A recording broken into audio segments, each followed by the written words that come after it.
नमस्कार. ठाण्याच्या राजकीय, सामाजिक आणि सांस्कृतिक घडामोडींचं वर्तमान चित्र दाखवणाऱ्या ठाणे वर्तमानमध्ये मी नितीन बोरसे आपलं पुन्हा एकदा हार्दिक स्वागत करतो. सादर करीत आहोत आजच्या ठळक बातम्या. ठाणे रेल्वे स्थानक परिसरात मनसेने मराठी भाषा प्रोत्साहनासाठी विशेष मोहीम सुरू केली आहे. मराठी येणाऱ्या रिक्षा चालकांच्या वाहनांवर मी मराठी बोलतो असं स्टिकर लावण्यात येत आहे. या मोहिमेला रिक्षाचालकांनी चांगला प्रतिसाद दिला आहे. 1 मेपासून रिक्षा टॅक्सी चालकांसाठी मराठी भाषा अनिवार्य करण्यात येणार असल्याच्या पार्श्वभूमीवर ही मोहीम राबवली जात आहे.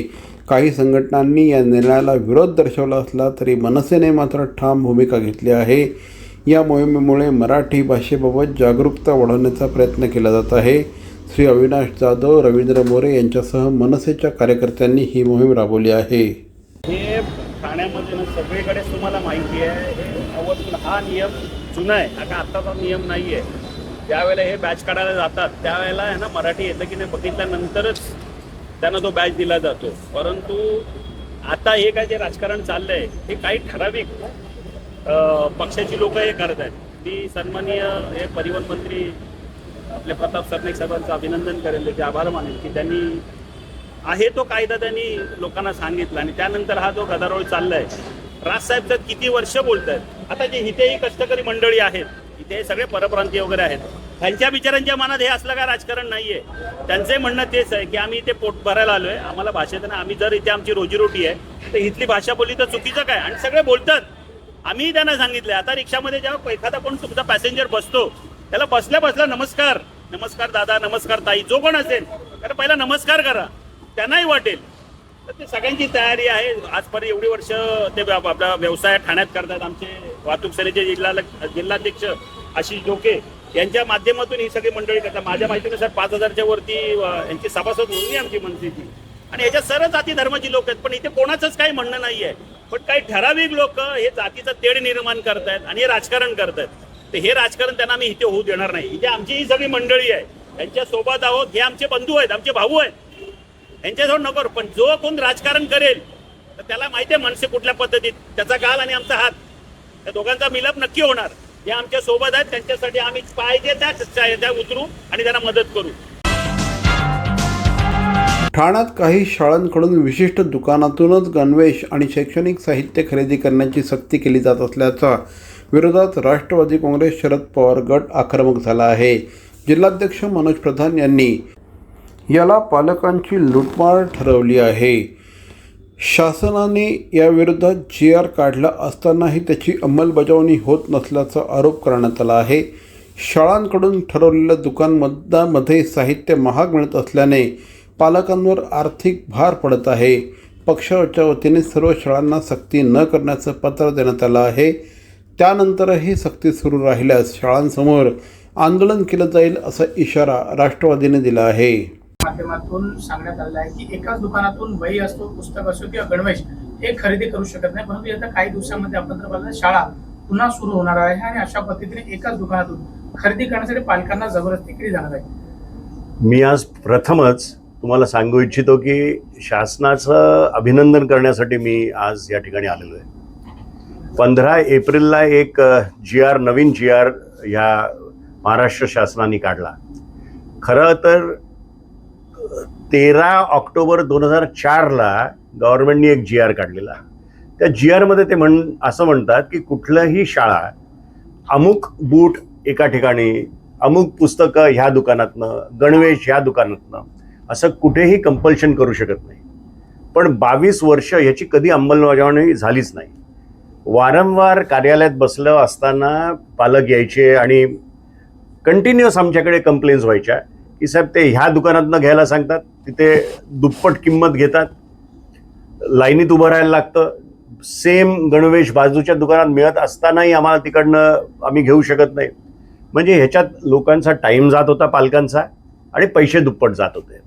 तर आता शासनाने हा नवीन GR 15 तारखेला काढला आहे. मी ती कॉपी राष्ट्रवादी काँग्रेसच्या कार्यकर्त्या उद्यापासून दर शाळेत जाणार आहेत आणि त्या GRमध्ये काय म्हणतात, SSC, ICSE, CBSE सगळे बोर्ड, या सगळ्या बोर्डांच्या पालकांना ज्यांची मुलं तिथे शिकतात त्यांना त्रास होतोय, पैशापोटी पैसा जातोय, वेळ जातोय आणि ट्रिमेंडस त्यांना त्रास होतोय. तर आम्ही दर शाळा, अगदी सुलोचनादेवी सिंघानिया असो, ज्ञानोदय असो, सगळ्या शाळांमध्ये आमचे कार्यकर्ते माझं वैयक्तिक पत्र घेऊन जात आहेत. त्याच्या मागे तो GR असेल, त्या GR मध्ये असंही म्हणतात की हा GR नोटीस बोर्डवर लावण्यात यावा, म्हणजे पालकांना पण कळावं की हे आता कंपल्शन नाही. आणि आम्ही माझ्या पत्रामध्ये काही नंबर्स देतोय. जर कुठल्याही शाळेने हे कंपल्शन ह्याच्या पुढे जर चालवलं तर आम्ही शाळेच्या गेटवर आंदोलन करू. पण शाळेच्याच माध्यमातून अशा पद्धतीने एकाच दुकानावर त्या ठेका जो तो देण्यात येतो, ते- त्याचमुळे हे पालक त्या ठिकाणी जातात. पण माझं म्हणणंच ते आहे की एका दुकानातनंच घ्या असा हटास का शाळेचा आपण पालकांनी सहन करायचा. आणि जेव्हा अशा प्रकारचं GR असताना पुस्तकं ही गणवेश ह्या क्वालिटीचा, ह्या रंगाचा, एवढंच तुम्ही सांगणं स्पेसिफिकेशन ठीक आहे, पण इकडनंच घ्या याच्या विरोधात राष्ट्रवादी त्यांच्या शाळेच्या गेटवर जाणार म्हणजे जाणार. ठाणे महापालिकेच्या शिक्षण विभागाने याच्यामध्ये पुढाकार घेणं गरजेचं आहे का? त्यांनी देखील समोर येऊन सर्व शाळांना नोटीस पाठवणं 100% शाळांना, ठाणे महानगरपालिका असो, जिल्हा परिषद असो, जिल्हा परिषदच्या शाळेचं सेक्शन असो, त्यांनी कळवावं. ते कळवतील न कळवतील त्याची वाट मी न बघता, मी तो GR आणि माझं पत्र आज दुपारनंतर आणि उद्यापासून तर सगळ्या शाळेत पोचेलच.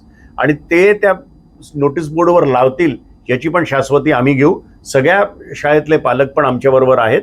आणि कुठेही जर अशा प्रकारची सक्ती होत असेल तर आमचे कार्यकर्ते रस्त्यावर त्या शाळेच्या गेटवर उतरतील. जर कुठल्याही शाळेने अशा पद्धतीने बंधनकारक केलं की एकाच दुकानातून घ्यायचं, तर राष्ट्रवादी काँग्रेस पार्टी, शरद पवार गटाची भूमिका काय असणार? आम्ही गेटवर आंदोलन करू एक, आणि त्यांच्यावर गुन्हा कसा दाखल होईल हे आम्ही बघू. ज्या पोलीस स्टेशनच्या हद्दीत ही शाळा असेल त्या पोलीस स्टेशनवर पण आम्ही धडकू. CP Goenka International School, nurturing talent at young age for scholastics, sports and performing arts in global perspective. Proud to have world toppers and country toppers in 10th standard Cambridge examinations. Ranked the best emerging school by the Times of India for personality over percentage. CP Goenka is the intelligent choice.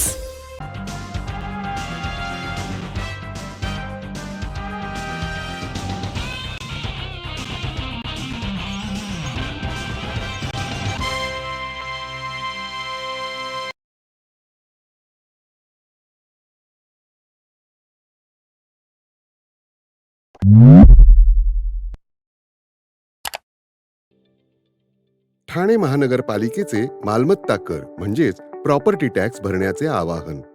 सन 2022-23 या आर्थिक वर्षाचे मालमत्ता कराचे म्हणजेच property टॅक्सचे bill Thanekar करदात्यांना महापालिकेमार्फत आर्थिक वर्षाच्या सुरुवातीस म्हणजेच माहे एप्रिल 2022 मध्ये देण्यात आलेले आहे. तथापि अद्यापही काही करदात्यांनी मालमत्ता कर महापालिकेकडे जमा केलेला नाही. सध्या आर्थिक वर्षाचा अंतिम टप्पा सुरू झाला आहे. मालमत्ता कर वसुलीसाठी महापालिकेतर्फे कडक कारवाई हाती घेण्यात आली आहे. या अंतर्गत जंगम मालमत्ता, टीव्ही, फ्रीज, वाहन व इतर जप्त करणे तसेच स्थावर मालमत्ता वॉरंट बजावून जप्त करण्यात येत असून मालमत्तेचा जाहीर विक्रीद्वारे लिलाव करून कराची रक्कम वसूल करण्यात येत आहे. मालमत्तेस पाणी पुरवठा करण्यात येणारे नळ संयोजन खंडित करण्यात येत आहेत. त्याचप्रमाणे थकीत मालमत्ता करावर 2% व्याज आकारले जात असल्याने भरावयाची रक्कम वाढत आहे. आपला मालमत्ता कर propertytax.thanecity.gov.in या लिंकद्वारे तसंच गुगल पे, फोन पे, पेटीएम याद्वारे ऑनलाईन पद्धतीने करण्याची सुविधा उपलब्ध करून दिली आहे. शनिवार, रविवार व सार्वजनिक सुट्टीच्या दिवशी नागरिकांना मालमत्ता कर भरणे सोयीचे व्हावे याकरता महापालिकेचे मालमत्ता कर संलग्न कार्यालय या दिवशी कार्यान्वित ठेवण्यात आलेले आहे. तरी मालमत्ता कर वसुलीची अप्रिय कारवाई टाळण्याच्या दृष्टिकोनातून मालमत्ता कर भरून महापालिकेस सहकार्य करावे. धन्यवाद. ठाणे पूर्वेतील मंदिरस्थान प्रकल्प पांढरा हत्ती ठरल्याचा आरोप आमदार संजय केळकर यांनी केला. 120 MLD क्षमतेचा हा प्रकल्प सध्या फक्त 5 MLD पाणी शुद्ध करत असून अपेक्षित उत्पन्न 0 आहे. उलट महापालिकेला दरवर्षी सुमारे 10 कोटी रुपये कंत्राटदाराला द्यावे लागत आहेत. प्रकल्प उभारणीतील विलंब, कार्यक्षमतेचा अभाव आणि भ्रष्टाचाराच्या आरोपांमुळे हा विषय आता चर्चेत आला आहे. सांडपाण्यातून शुद्ध पाणी तयार करून ते विक्रीसाठी वापरण्याचा उद्देश अपयशी ठरल्याचं आमदार संजय केळकर यांचं म्हणणं आहे. तसंच प्रक्रियेतून निर्माण होणारा गाळ नाल्यात टाकल्याने पर्यावरणाला देखील धोका निर्माण झाला असल्याचं श्री केळकर यांनी म्हटलं आहे. ठाण्याला जे मलनिस्सारण केंद्र आहे, हे केंद्र जे आहे ते खूप आधी वर्षापासून त्यांनी सुरू केलं. त्या ठिकाणी PPPच्या तत्वावर ते एका एजन्सीला दिलं. आज मी आणि आमदार निरंजन डावखरे यांनी त्या ठिकाणी व्हिजिट केली आणि व्हिजिट केल्यानंतर लक्षात आलं की 120 MLD पाण्याची कॅपॅसिटी त्या केंद्राची आहे. त्या ठिकाणी 58 MLD देखील जे त्या सिस्टीममधनं यायला पाहिजे ते येत नाही आहे आणि फक्त 5 MLD पाणी जे आहे ते प्युरिफाय होऊन तयार आहे. ते देखील आत्ता विक्रीची व्यवस्था काही नाही आहे. आता ही काही परिस्थिती योग्य नाही आणि ठाणेकरांना देखील मारक आहे. यासाठी केंद्र सरकारने यांना 90 कोटी रुपयाचा दंड ठोठावले 2 वर्षापूर्वी. जे कर्ज घेतलेलं आहे त्या कर्जावर 9 कोटी रुपये व्याज भरायला लागतं. महापालिका म्हणते त्यांनी भरायला पाहिजे आणि ते म्हणतात की यांनी भरायला पाहिजे. अशा प्रकारची टोलवाटोली आहे आणि 1 रुपया पाणी देखील याची विक्री होत नाही आणि त्याच्यामुळे हा एक प्रकारचा आत्महत्याचा व्यवहार आहे. याच्यामध्ये अनियमितता आहे, याच्यामध्ये भ्रष्टाचार आहे आणि अशा प्रकारे दरवर्षी 10 कोटी रुपये आम्ही त्या एजन्सीला देतो पण आमच्या हातात काहीच लागत नाही. हे पाणी जे आहे ते MIDCला विकलं पाहिजे, बगीच्यांना त्याचा वापर झाला पाहिजे. तिथे कन्स्ट्रक्शनची कामं एवढ्या मोठ्या प्रमाणामध्ये शहरात चालली आहेत, त्याच्याकरता वापरता येऊ शकतं. अनेक प्रकारे त्याची विक्री होऊ शकते. रिसायकलिंग झाल्यानंतर त्या पाण्याचा उपयोग केला पाहिजे. पण आज 1 सुद्धा रुपयाचा होत नाही. हे पाणी खाडीत सोडलं जातं आणि त्याच्यामुळे आम्ही व्हिजिट केली. याचा जाब जो आहे तो ठाणेकरांना यांना द्यायला लागेल. सदा रडते व्यंगचित्रावरून ठाण्यात वाद झाला आहे. रिक्षा परवान्यासाठी मराठी भाषा सक्तीच्या निर्णयावरून ठाण्यात राजकीय वातावरण तापलं आहे. गुणरत्न सदावर्ते यांच्यावर सदा रडते असं व्यंगचित्र लावत टीका केली आहे. या पोस्टरमध्ये त्यांची खिल्ली उडवण्यात आली असून मराठी भाषेच्या समर्थनाचा संदेश देण्यात आला आहे. मराठी भाषा अनिवार्य करण्याच्या निर्णयाला काही संघटनांचा विरोध असताना मनसेने आक्रमक भूमिका घेतली आहे. या बॅनरमुळे शहरात राजकीय वाद निर्माण झाला असून पुढील काही दिवसात यावर आणखी तीव्र स्वरूपाच्या प्रतिक्रिया येण्याची शक्यता आहे. मनसेने मराठी सन्मानाचा मुद्दा ठामपणे या संदर्भात मांडला आहे. आपण बघत असाल आमचे नेते माननीय श्री अमित साहेब ठाकरे यांनी परवाच सांगितलेलं की जो 4 तारखेला आंदोलन करणार आहे ते किंवा हे संप पुकारणार आहेत तर तुम्ही काही करा, फक्त मराठी रिक्षा चालकांच्या अंगावर आला तर तुम्हाला मनसे स्टाईलने धडा शिकवण्यात येईल. तर आमचं हेच म्हणणं आहे की आज जी मराठी सक्ती होते ती योग्य आहे. मराठीच्या बरोबर वेळोवेळी मनसे उभी राहिलेली, आज पण मराठीच्या बरोबर मनसे उभी आहे आणि येत्या काय ती मनसे मराठी लोकांच्या बरोबर उभी राहणार आहे. पण ही जी सक्ती होते तर ही सक्ती करण्याची गरजच नाही भासली पाहिजे. कारण आपण जर महाराष्ट्रात राहता, जर आपण मराठी आज महाराष्ट्राचा जन्म हा मराठीमुळे झालेला, प्रांतरचना ही भाषेमुळे झालेला, तर इकडे जोही काम करतो त्याची कर्मभूमी आहे तर त्यांनी मराठी शिकली पाहिजे. आणि काही परप्रांतीय रिक्षा चालक हे मराठी शिकलेले आहेत आणि काही शिकतायत. तर आज ही जी सक्ती केलेली आहे, तुम्ही बोलतायत सक्ती, पण ही सक्ती करण्याची गरजच नाही पाहिजे. लोकांनी स्वतःहून मराठी शिकली पाहिजे. तर आमची भूमिका ठाम आहे की बाबा मराठी सक्तीला आम्ही पाठिंबा देतो आणि जर कोणी मराठी रिक्षा चालकांच्या मागे लागलं तर त्यांना मनसे स्टाईलने धडा शिकवण्यात येईल. मुंब्रा दिवा भागात खारफुटी नष्ट केल्याच्या प्रकरणामुळे वातावरण तापलं आहे. आमदार जितेंद्र आव्हाड यांच्या कन्या नताशा आव्हाड यांनी या संदर्भात घटनास्थळी भेट देत परिस्थितीचा आढावा घेतला. जागा मालकांच्या कर्मचाऱ्यांनी त्यांना अडवण्याचा प्रयत्न केल्याने काही काळ तणाव निर्माण झाला होता. या भागात मोठ्या प्रमाणात भराव टाकून खारफुटी नष्ट केली जात असल्याचा आरोप नताशा आव्हाड यांनी केला आहे. यामुळे पर्यावरणाला मोठा धोका निर्माण झाला असून पावसाळ्यात पूरस्थिती वाढण्याची शक्यता व्यक्त करण्यात आली आहे. या प्रकरणी पोलिसात गुन्हा दाखल करण्यात आला असला तरी कारवाईबाबत प्रश्नचिन्ह उभं राहिलं आहे. दोषींवर कठोर कारवाई करण्याची मागणी नताशा आव्हाड यांनी केली आहे. फिलहाल वो जो गेट है वो गेट खुला रहेगा. इसके बाद मुमरा में से किसी को दीवा जाना पड़ेगा, उधर से इधर आना पड़ेगा, तो वो ये गेट यूज़ कर सकते हैं. और किसी ने गेट बंद किया तो भी हमें बोल देना, क्योंकि ये उनका गेट नहीं है, ये डीपी रोड है, ये टीएमसी का या गवर्नमेंट का रोड है, तो ये एंट्री ऐसे ब्लॉक नहीं कर सकते उसको. मुंबई द्रुतगती मार्गावरील मिसिंग लिंक प्रकल्प 1 मे रोजी सुरू होणार आहे. या प्रकल्पामुळे घाटातील वाहतूक कोंडी कमी होऊन प्रवास 20 ते 30 मिनिटांनी कमी होणार आहे. काल उपमुख्यमंत्री श्री एकनाथ शिंदे यांनी या संपूर्ण कामाची पाहणी केली. सुमारे 10.5 किलोमीटर लांबीच्या या प्रकल्पात बोगदे, उंच पूल आणि आधुनिक सुविधा आहेत. त्यामुळे अपघातांचं प्रमाण कमी होण्याची अपेक्षा आहे. विशेष म्हणजे या प्रकल्पामुळे टोलवाढ होणार नसल्याचं स्पष्ट करण्यात आलं आहे. या मार्गामुळे उद्योग, पर्यटन आणि अर्थव्यवस्थेला चालना मिळेल असा विश्वास श्री एकनाथ शिंदे यांनी व्यक्त केला आहे. हा प्रकल्प राज्याच्या दळणवळण व्यवस्थेसाठी महत्त्वपूर्ण टप्पा मानला जात आहे. खालापूर ते सिंहगड हा टनेल 10.5 किलोमीटरचा आहे. एक 1.6 आहे आणि दुसरा 8.9 आहे. असं 10.5 किलोमीटरचे 2 टनेल आणि वायाडक्ट. यामध्ये हा जो टनेल आहे तो जगातला सगळ्यात रुंद टनेल इथं होतो आहे.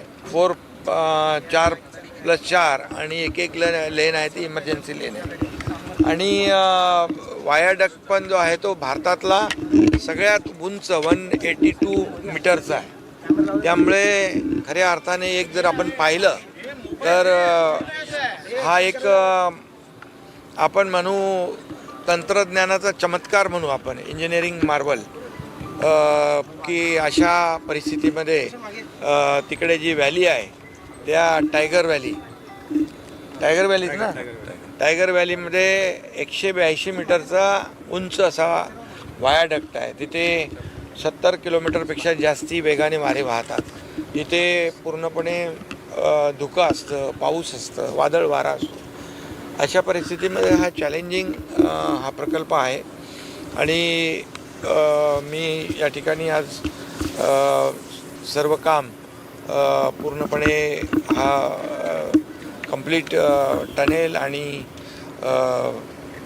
आपला वायाडक्ट हे पाहिल्यानंतर 1-2 दिवसामध्ये सर्व फिनिशिंगचं काम होईल. आणि मुख्यमंत्री महोदयांनी 1 मेची तारीख दिलेली आहे. त्यामुळे त्या दिवशी याचं उद्घाटन आम्ही करू. स्वच्छ सर्वेक्षणासाठी ठाणे महापालिका आता सज्ज झाली आहे. स्वच्छ भारत मिशन अंतर्गत स्वच्छ सर्वेक्षण 2025-26साठी ठाणे महापालिका कामाला लागली आहे. आयुक्त सौरभ राव यांनी शहरातील विविध भागांची पाहणी करून अधिकाऱ्यांना सुधारणा करण्याचे निर्देश दिले आहेत. या सर्वेक्षणात स्वच्छता, कचरा व्यवस्थापन, शौचालयांची उपलब्धता, पाणी व्यवस्थापन आणि नागरिकांचा अभिप्राय यावर भर दिला जात आहे. कचराळी तलाव, पाचपाखडी आणि मासुंदा तलाव परिसरात विशेष तपासणी करण्यात येत आहे. सार्वजनिक स्वच्छतागृहांची स्थिती सुधारण्याचे तसेच कचरा वर्गीकरण काटेकोरपणे राबवण्याचे निर्देश देण्यात आले आहेत. या सर्वेक्षणात एकंदर 12,500 गुणांवर शहराचं मूल्यमापन होणार असून नागरिकांचा अभिप्राय अत्यंत महत्त्वाचा ठरणार आहे. ठाणे शहराने उत्तम कामगिरी करावी यासाठी प्रशासन प्रयत्नशील असून नागरिकांनी सहकार्य करावं असं आवाहन करण्यात आलं आहे. तर मंडळी, या होत्या आजच्या ठळक बातम्या. ठाणे वर्तमानमधून आम्ही ठाण्याच्या राजकीय, सामाजिक आणि सांस्कृतिक घडामोडींचं वर्तमान चित्र दाखवायचा प्रयत्न करतोय. अर्थातच आपल्या सहकार्याची गरज आहे, तेव्हा आपल्या सूचना आणि समस्या आम्हाला जरूर कळवा. आमचा पत्ता ठाणे वर्तमान, Dadoji Konde stadium, shop number 16, Khardan road, Thane पश्चिम. दूरध्वनी क्रमांक 9820939420. तर मग पुन्हा भेटू उद्या याच वेळी याच ठिकाणी ठाणे वर्तमानमध्ये. तोपर्यंत धन्यवाद. जय हिंद, जय महाराष्ट्र.